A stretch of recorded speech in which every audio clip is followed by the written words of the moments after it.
Hello friends. आज इस video में हम इलेक्ट्रिकल मशीन्स में ट्रांसफार्मर से रिलेटेड इम्पोर्टेंट 25 एमसीक्यूज को देखेंगे, जो कि वेरियस एग्जाम्स जैसे कि एसएससी, जेई, एई, स्टेट में स्टेट के इलेक्ट्रिसिटी बोर्ड के एग्ज़ाम्स और गेट, ईएसी और सारी इंजीनियरिंग एग्जाम्स में इलेक्ट्रिकल इंजीनियरिंग में बहुत ही इंपॉर्टेंट रहते हैं। तो चलिए वीडियो को शुरू करते हैं। पहला क्वेश्चन है, two windings of transformer I designed as. Two winding, जो ट्रांसफार्मर के जो दो वाइंडिंग्स होते हैं उनको कैसे डिजाइन किया जाता है, तो एचवी और एलवी वाइंडिंग्स के जैसा। तो अगर ट्रांसफार्मर में हमें पता है कि टू वाइंडिंग ट्रांसफार्मर में प्राइमरी और सेकेंडरी होता है, लेकिन उसको हम लोग डिजिग्नेट करते हैं एचवी और एलवी वाइंडिंग से। ऑलवेज किसी भी ट्रांसफार्मर के नेम प्लेट रेटिंग में एचवी और एलवी वाइंडिंग के बारे में मेंशन होता है, तो उसे डिजिग्नेटेड किया जाता है एचवी और एलवी वाइंडिंग के जैसा। नेक्स्ट क्वेश्चन है, two transformer A and B having identical ratings are to be designed with the flux density of 1.2 tesla and 1.4 tesla. यानी ट्रांसफार्मर ए का 1.2 टेस्ला है और ट्रांसफार्मर बी का 1.4 टेस्ला है। The weight of the transformer a per KVA would be. दोस्तों, आपको पता है कि ईएमएफ का जो बेसिक इक्वेशन होता है, E is equal to 4.44 into number of turns into frequency into flux density BM into area. तो इसके हिसाब से अगर देखा जाए तो जो एरिया होगा वो BM के इन्वर्सली प्रोपोर्शनल होगा। तो जिसका एरिया, अगर सारे पैरामीटर्स को कांस्टेंट किया जाए, तो जिसका BM का वैल्यू कम होगा उसका एरिया ज़्यादा होगा। तो एरिया ज़्यादा होगा तो वेट भी उसका ज़्यादा होगा। तो weight of transformer a per KVA would be. तो ए का जो बी है, जो फ्लक्स डेंसिटी है BM, वो कम है तो इसका वेट ज़्यादा होगा। तो ये हो जाएगा मोर देन ट्रांसफार्मर बी। तो इसका बी ऑप्शन हो जाएगा। आइए नेक्स्ट क्वेश्चन को देखते हैं। In power transformer the core is made up of. Core किससे बना होता है? तो कोर बना होता है सिलिकॉन स्टील से। Consider the following statement. Air core transformer are used in gate trigger circuits of thyristor. नहीं, सही नहीं है। Cores made of soft ferrite are used in pulse transformer. ये बिल्कुल सही है। Air core transformer used in radio devices. हाँ, air core transformer use होता है रेडियो डिवाइसेस में। Cores of powdered alloy are used in isolation transformer. ये सही नहीं है। इसमें बी ऑप्शन सही हो जाएगा, 2 और 3। नेक्स्ट क्वेश्चन है, for given cross sectional area of transformer the stepped cores are used. Stepped cores किसके लिए यूज किया जाता है? तो to reduce the conductor material and therefore I square R losses. तो स्टेप्ड कोर क्या होता है दोस्तों, कि जैसे हम लोग कोर कोर ट्रांसफार्मर का जो कंस्ट्रक्शन होता है वो टिपिकल कंस्ट्रक्शन इस तरह से होता है। इसके ऊपर वाइंडिंग्स ऐसे रहते हैं। तो अभी क्या होता है कि जैसे इसका क्रॉस सेक्शनल व्यू आप देखिएगा तो इसमें मैं बताता हूँ आपको। इसमें जो कंडक्टर रहेगा वो इस तरह से, अगर उसका टॉप व्यू देखा जाए तो इस हिसाब से कोर मटेरियल रहता है और इसके चारों तरफ सराउंडेड रहता है आपका कंडक्टर मटेरियल, यानी LV और HV वाइंडिंग। तो इस कोर को ऐसे यूज करने के बजाय हम लोग इसको स्टेप्ड तरीके से यूज करते हैं। यानी कि ये जो कोर है उसको हम लोग एक रेक्टेंगुलर ना बना के इसको इस शेप में बनाया जाता है, जिसे कि स्टेप्ड कोर बोलते हैं। तो उससे क्या होता है कि क्रॉस सेक्शनल एरिया कम होता है और आई स्क्वायर आर जो लॉसेज होते हैं वो कम हो जाते हैं। तो जो एरिया है ये कम हो जाता है और आई स्क्वायर आर लॉसेस कम हो जाता है। यानी कि ये एरिया जो पहले सिर्फ सिंगल स्टेप, एक ही स्टेप में कोर में था, जो रेक्टेंगुलर था, तो ये एरिया ज़्यादा होता था। तो अभी इस एरिया को कम कर दिया गया है। तो इसका मतलब है कि हमें आई स्क्वायर आर लॉसेस कम हो जाता है। तो to reduce the conductor material therefore I square R losses, यानी कि इसमें सी ऑप्शन सही हो जाएगा। Next question, in single phase core type transformer LV and HV windings are arranged as. तो LV और HV वाइंडिंग कैसे अरेंज किया जाता है? तो हमें क्या किया जाता है दोस्तों, उसमें टू कोर ट्रांसफार्मर में कोर टाइप वाले ट्रांसफार्मर में क्या किया जाता है कि इसके एक लिंब पे यहाँ पर इनसाइड में LV वाइंडिंग को रखा जाता है और उसके आउटसाइडर में जो वाइंडिंग होती है वो HV वाइंडिंग होती है। तो half LV near the core and half LV outside the LV on each limb, यानी हाफ कोर एलवी का अंदर है, हाफ एचवी बाहर है। सिमिलरली इसमें हाफ एलवी अंदर है यहाँ पर, और उसका फिर हाफ एलवी बाहर है, ऐसे करके। तो इसके हिसाब से डिजाइन किया जाता है ईच लिम्ब में। तो इसका ऑप्शन डी ऑप्शन सही हो जाएगा।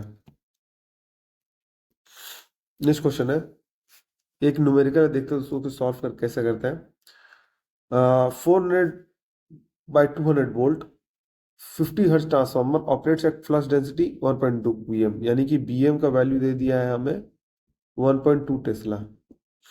when energized from this HV side से energize किया जाता है। for this transformer the linear dimension of the core are doubled, यानी कि लेंथ और विड्थ दोनों को डबल किया जाता है। while the number of turns are half on both its HV and LV sides. If the transformer is not connected to 800 volt 50 hertz on its HV side, then its flux density would be।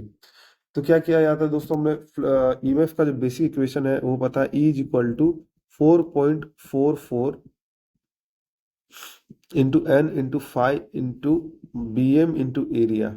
ये है ये actually में flux का रहता है, तो flux को हम लोग लिखते हैं बी एम इंटू एरिया, यानी flux F five M is equal to flux density B M into area. तो अब इसमें हम लोग पहले देखते हैं कि पहले साइड में हम लोग एचवी साइड से 400 वोल्ट से एनर्जाइज करते हैं। तो पहला इक्वेशन इसमें हो जाएगा 400 is equal to 4.44 into primary का टर्म्स क्या हो जाएंगे इसमें 400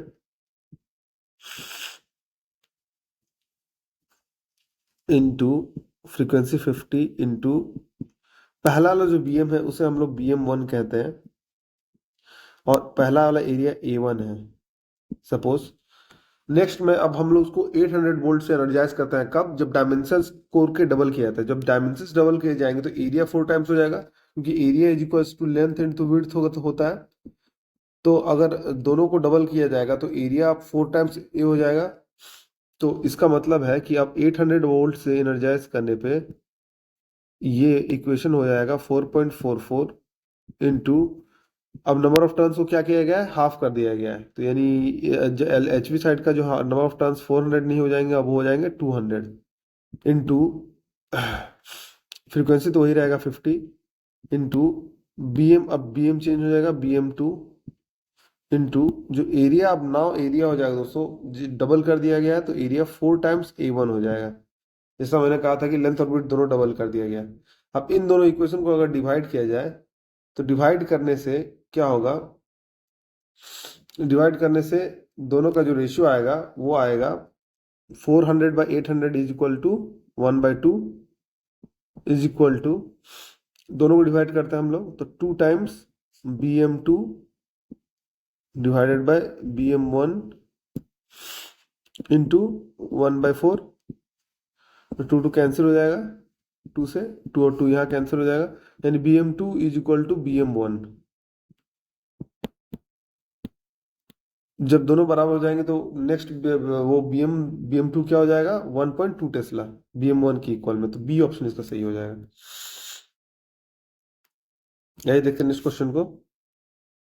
for core type power transformer both primary and secondary windings have circular coil section because this section, तो सेक्शन में क्या हो जाएगा दोस्तों, उस section has the strongest mechanical shape, यानी कि सी ऑप्शन सही हो जाएगा। मैकेनिकल शेप को स्ट्रॉन्ग रखने के लिए इस सर्कुलर कॉइल सेक्शन दिया जाता है। नेक्स्ट क्वेश्चन है, ट्रांसफार्मर एक्शन रिक्वायर्स क्या होता है, तो अल्टरनेटिंग मैग्नेटिक फ्लक्स। हमें लेंज लॉ से, फैराडे लॉ से, ये सब सारी चीज़ों से आइडिया है ट्रांसफार्मर के बेसिक प्रिंसिपल्स के बारे में। तो उसमें इंक्रीजिंग सॉरी इसमें अल्टरनेट मैग्नेटिक फ्लक्स हो जाएगा, 9 का सी ऑप्शन सही हो जाएगा। माफ कीजिएगा, ये अल्टरनेटिंग मैग्नेटिक फ्लक्स होगा। तो अल्टरनेटिंग मैग्नेटिक फ्लक्स में पता है कि जब भी एक फ्लक्स चेंज होता है तो ईएमएफ इंड्यूस होता है, तो E is equal to minus d∅dt होता है। तो अल्टरनेटिंग मैग्नेटिक फ्लक्स चाहिए हमें, तो इसमें सी ऑप्शन सही हो जाएगा। इन single phase transformer with subscript 1 and 2 for primary and secondary winding, तो हमें रिलेशनशिप पता है E1/E2 is equal to N1/N2 होता है। तो आइए देखते हैं इसमें कौन सा सही है। तो E1/E2 अगर इन दोनों डिवाइड कीजिएगा तो N1/N2, ये ए ऑप्शन सही हो सकता है, या फिर सी ऑप्शन सही हो सकता है। और दूसरा ईएमएफ का इक्वेशन होता है, मैग्नेटाइजिंग बैलेंस का इक्वेशन होता है। जब एमएमएफ प्राइमरी और सेकेंडरी का बैलेंसिंग एक दूसरे को करता है तो I1 N1 is equal to I2 into N2 होता है। तो I1 N1 is equal to I2 into N2, ये दोनों ऑप्शन जो है ए में सही है, तो ए ऑप्शन सही हो जाएगा। नेक्स्ट क्वेश्चन है the flux involve in the EMF equation of a transformer has, तो फ्लक्स का क्या होता है, मैक्सिमम वैल्यू होता है, यानी कि डी ऑप्शन सही हो जाएगा। तो ईएमएफ इक्वेशन क्या होता है दोस्तों, ई इज इक्वल टू, एक बार और मैं बताता हूँ, ईएमएफ इक्वेशन होगा E is equal to 4.44 into N into five into N into F into five of M. तो यहाँ पर ये मैक्सिमम वैल्यू है, तो इसका मतलब है कि इसमें मैक्सिमम वैल्यू होता है, तो डी ऑप्शन सही हो जाएगा। आइए देखते हैं नेक्स्ट क्वेश्चन को। For understanding the behaviour of a transformer following laws में बी कॉल्ड फॉर, कौन कौन से लॉ को कॉल्ड किया जाता है, तो इसमें पहला हो जाएगा लेंज लॉ को कॉल किया जाता है। उसके बाद Faraday law of electromagnetic induction 3 को ये किया जाता है। फिर ओम्स लॉ को किया जाता है, और फिर राइनहेट ग्रिप रूल को किया जाता है। तो इसमें डी ऑप्शन सही हो जाएगा। Next question, in an ideal transformer if K is some constant then supply voltage V1 in terms of its magnetising current IM is expressed as, तो इसका सही आंसर हो जाएगा ए। तो ये कैसे होगा दोस्तों, तो supply voltage V is equal to, अगर हम मैग्नेटाइजिंग करंट की सर्किट को देखते हैं तो यहाँ पर क्या होगा दोस्तों, इस तरह से सर्किट आता है। यहाँ पर अगर हम लीकेज रिएक्टेंस या इस को नेगलेक्ट करते हैं तो ये कंपोनेंट होता है और मैग्नेटाइजिंग कंपोनेंट होता है, दो कंपोनेंट होता है। तो ये यहाँ से मैग्नेटाइजिंग करंट फ्लो करता है IM, और यहाँ पर XM इसका मैग्नेटाइजिंग रिएक्टेंस होता है। तो अगर अब इसके ऊपर पूरा वोल्टेज V आता है तो V इज इक्वल टू हो जाएगा XM इंटू IM। तो अगर इसको हम एक्सपेंड करेंगे तो XM इज इक्वल टू फिर हो जाएगा J omega L into IM। अब ओमेगा में 2 पाई F होता है दोस्तों, तो उसको एक 2 पाई F को अलग कर देते हैं, L तो एक कांस्टेंट होता है, तो इसके हिसाब से J इंटू के into frequency F into IM होगा। तो इसका मतलब इसमें सही आंसर हो जाएगा ए। नेक्स्ट क्वेश्चन है, in an ideal transformer the impedance can be transform from one side to another, तो in direct proportion of square of turns ratio 14 का ए। इसके बारे में एक फंडामेंटल मैं आपको आइडिया बता दूं दोस्तों, इसमें दो वाइंडिंग्स ट्रांसफार्मर की होती है, प्राइमरी और सेकेंडरी। तो अगर हम लोग सेकेंडरी, सपोज प्राइमरी के जो नंबर ऑफ टर्न्स है वो N1 है, सेकेंडरी के नंबर ऑफ टर्न्स N2 है। तो अगर सेकेंडरी को हम लोग प्राइमरी में ट्रांसफर कर रहे हैं तो आपको यही याद रखना है बस कि जहां पर ट्रांसफर कर रहे हैं, सपोज सेकेंडरी को प्राइमरी में ट्रांसफर कर रहे हैं, तो वहां के वाइंडिंग को ऊपर रखेंगे और जिसको कर रहे हैं उसका वाइंडिंग को नीचे रखेंगे। तो सपोज कीजिए कि इसका जो इम्पीडेंस है Z है सेकेंडरी का Z2 और प्राइमरी इम्पीडेंस Z1 है। तो अब अगर हम लोग सेकेंडरी को रिफर कर रहे हैं तो सेकेंडरी का जो इम्पीडेंस हो जाएगा इसमें जहां पर रिफर कर रहे हैं, यानी N1 divided by N2। Primary में रिफर कर रहे हैं सेकेंडरी को तो ऊपर में प्राइमरी होगा, नीचे में सेकेंडरी होगा, उसका होल स्क्वायर प्लस Z1। ये हो गया इक्विवेलेंट इम्पीडेंस अगर इसका निकाला जाए तो। सिमिलरली इसकी जैसे ही अगर हम 2 वाइंडिंग ट्रांसफार्मर को ले, यहाँ पर पहला अगर Z1 है इधर और इधर है Z2, और उसके जो नंबर ऑफ टर्न्स है N1 और N2 है, अगर हम लोग प्राइमरी को सेकेंडरी में रिफर कर रहे हैं तो टोटल इक्विवेलेंट इम्पीडेंस हो जाएगा Z is equal to Z2 का तो Z2 रहेगा, प्लस हम लोग सेकेंडरी में रिफर कर रहे हैं तो अब हो जाएगा N2 बाई N1 का होल स्क्वायर इंटू Z1, वो इक्विवेलेंट इम्पीडेंस होगा। तो इस तरह के फॉर्मूला को आप याद रखिएगा, बहुत ही इंपॉर्टेंट है। Distribution transformer are design to have, distribution transformer को कैसे डिजाइन किया था, तो कोर लॉस होगा वो ऑलवेज ओमिक लॉस से कम होगा। नेक्स्ट क्वेश्चन है, ए ट्रांसफार्मर हैज समटाइम्स 2 और more rating depending upon the use of, तो क्या होगा इसका सही आंसर, द कूलिंग टेक्निक। तो क्या होता है कि कूलिंग मेथड्स होने से, डिफरेंट होने से, सपोज अलग अलग टाइप of कूलिंग होते हैं, एयर कूलिंग होता है, ऑयल कूलिंग होता है। तो आप सपोज कीजिए कि ऑयल कूलिंग है तो उसमें जो लॉसेस होते हैं वो कम हो जाता है, तो लॉसेस कम हो जाने से करंट और वोल्टेज की रेटिंग बढ़ जाएगी। तो करंट और वोल्टेज की रेटिंग बढ़ जाएगी तो हमें पता है केवीए रेटिंग में वोल्टेज इंटू करंट की रेटिंग होती है, तो उसके हिसाब से क्या हो जाएगा, फिर वो उसकी रेटिंग बढ़ जाएगी। तो जो एक ही ट्रांसफार्मर के दो या दो से अधिक रेटिंग होते हैं वो उस कूलिंग टेक्निक डिपेंड करता है, तो इसका ए ऑप्शन सही हो जाएगा। नेक्स्ट क्वेश्चन है, in a transformer exciting current is made up of two components, namely magnetizing current IM and core loss current IC with negligible leakage impedance drop। अब इसका फेजर को देखना है दोस्तों, तो आई नो लोड पे हम लोग फेजर देखते हैं किस तरह का होता है। तो अगर हम लोग यहाँ पर एक्स एक्सिस में फ्लक्स एफ आई एम को ड्रॉ करते हैं, तो जो नो लोड करंट होता है उसके दो कंपोनेंट होते हैं। आई नोट करंट के दो कंपोनेंट होते हैं, एक होता है मैग्नेटाइजिंग कंपोनेंट आई एम, एक होता है कोर लॉस कंपोनेंट आई सी। अगर यहाँ माइनस ई वन को प्लॉट किया जाएगा वी वन के अगेंस्ट में, और